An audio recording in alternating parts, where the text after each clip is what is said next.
क्या सांसारिक जीवन में सफलता और आध्यात्मिक उन्नति साथ साथ चल सकती है? चल सकती है, बहुत जोर की चल सकती है अगर हम विवेक के द्वारा चलें तो।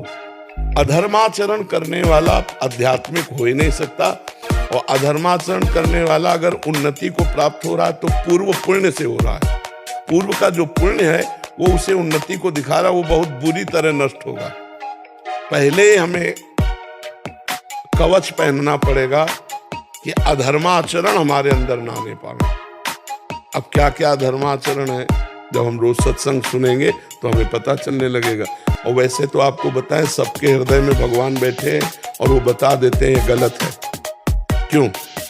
आपको अनुभव हुआ कभी कि जो ही हम कुछ करना चाहते हैं वो गलत होता है, तो वो भय देते हैं और कहते हैं ये गलत है, मत करो, लेकिन हम इसमें सुख मिलेगा, इतनी जोर की भावना हो जाती है कि हम भगवान की आज्ञा का उल्लंघन करके और वो पाप कर्म कर बैठते हैं। अगर हम पाप कर्म करेंगे तो अध्यात्म में चल ही नहीं पाएंगे। तो इसीलिए प्रायः संसारिक आदमी अध्यात्म को स्वीकार नहीं करता, क्योंकि वो पाप कर्म करता है। पापवंत कर सहज स्वभाव, भजन मोर ते भाव न काऊ, जो पे दुष्ट हृदय सोई होई, मोरे सन्मुख आव की सोई।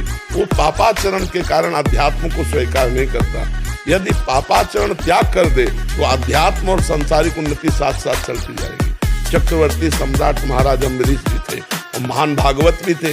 जनक जी परम ज्ञानी हैं और राजा भी हैं, तो साथ साथ दोनों बातें चल सकती हैं यदि गंदे आचरणों का त्याग कर दिया जाए तो। पर है कठिन, क्योंकि गंदा आचरण हम छोड़ नहीं पाते। गंदा आचरण होता कब है?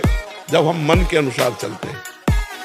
और गंदा आचरण छूटता कब है? जब हम शास्त्र के अनुसार चलते हैं।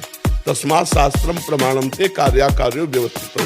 कार्य और अकार्य की व्यवस्था शास्त्रों में की गई। तो सब शास्त्रों का ज्ञान ना हो तो संतों का संग करो, तो वो सार बातें आपको सत्संग में सुनाते रहेंगे, तो आपका ज्ञान प्रकाशित होता रहेगा।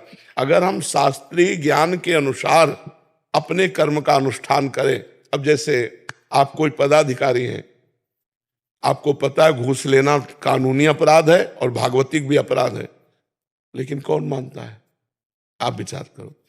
आपको पता है कि निर्दोष को बख्शना और दोषी को दंड देना यही हमारा कर्तव्य है, लेकिन कहाँ कर्तव्य का पालन करता है? क्या वो नहीं जानता है पाप कर्म है? अब वो कहे कि हम आध्यात्मिक भी उन्नति कर लें और लौकिक भी उन्नति कर लें, तो लौकिक आ गया, लेकिन ये जब फूटेगा इसका जहर तो पूरा वंश को बर्बाद कर देगा। तो पहले तो धर्माचरण पे चलना सीखा जाए तो हम आध्यात्मिक उन्नति को प्राप्त कर लेंगे। पहले हम अपना चरित्र पवित्र